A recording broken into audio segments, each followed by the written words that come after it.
দুর্জয় স্বৈরাচারী শেখ হাসিনার দোসর। সে বিগত 15 বছর শিবালয় গিয়র দৌলতপুরের সংসদ সদস্য ছিলেন।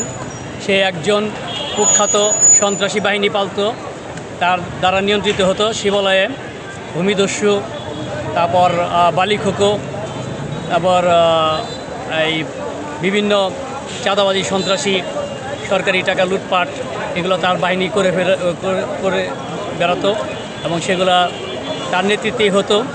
এবং তাদের বিরুদ্ধে যদি কোনো কথা বলা হতো, তাদের নামে মামলা দিয়ে, তাদের পুলিশ দিয়ে হয়রানি করা হতো। এই ধরনের কার্যকলাপ এই নাইমুর রহমান দুর্জয় বাহিনী করে বেড়াচ্ছে।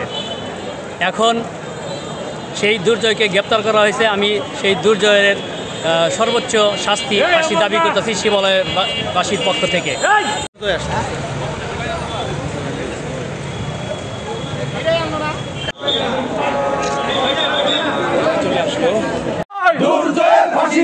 ফাঁসি দিতে হবে, দুর্জয়ের ফাঁসি চাই, ফাঁসি চাই, দুর্জয়ের ফাঁসি চাই।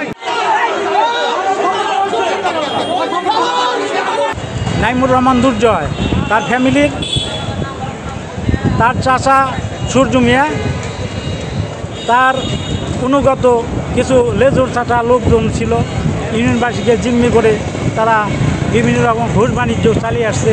KBM high school, Singduri high school, এখানে এই নিয়োগ দিয়ে সে হাজার হাজার কোটি কোটি টাকা সে এখানে কী করছে, মাটি বিক্রি করছে। এই সিংদুরি বালিয়াবাধা বাজার থেকে অনেক টাকা হাতিয়ে নিছে এই আব্দুল আজিজ চেয়ারম্যানের মাধ্যমে সেই ঘুষ বাণিজ্য করছে। 4/8/24, যেটা আমরা 4 তারিখ, আমরা ঠিক 4 তারিখে বাসস্ট্যান্ডে বৈষম্য ছাত্র আন্দোলন তারা একটা শান্তিপূর্ণ সমাবেশ করতে হতো। সেইখানে আজকের যে আসামি, এটা এফআইআর মুক্ত আসামি, এফআইআর নং একদম 13, সে সাবেক এমপি আমাদের শিবালয়ের সাবেক এমপি। সে তার আশ্রয় প্রশ্রয়ে, তার অস্ত্র যোগান দেওয়ার কারণে আজকে এখানে 222 জন আসামি, 222 জন আসামি হচ্ছে 13 নম্বর আসামি। সেই আসামি আজকে সে গ্রেপ্তার হয়েছে এবং আদালতে রাষ্ট্রপক্ষ থেকে তাকে 10 দিনের রিমান্ড চাওয়া হয়েছে। কিন্তু কোর্ট তাকে 4 দিনের রিমান্ড মঞ্জুর করেছিল এবং 7 কার্য দিবসের মধ্যেই এই কার্যক্রম শেষ করে বিজ্ঞ আদালতে ফেরানোর জন্য নির্দেশ দিয়েছে।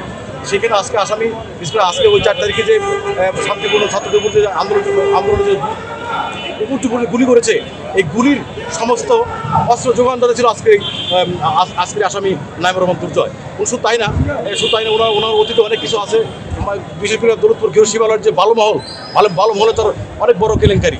নট অনলি দ্যাট, বিশেষ করে শিক্ষা প্রতিষ্ঠানে আজকের যে শিক্ষা প্রতিষ্ঠান, সেটা অনেক অযোগ্য লোক 10-15 লাখ 20 লাখ টাকা নিয়ে অযোগ্য লোককে হাই স্কুলে শিক্ষক নিয়োগ দিয়ে শিক্ষা প্রতিষ্ঠানকে একদম ধ্বংস করে ফেলেছে। সেখানে শিক্ষার কোনো আর মানে সুযোগ আর নেই, ভালো টিচার নেই সেখানে।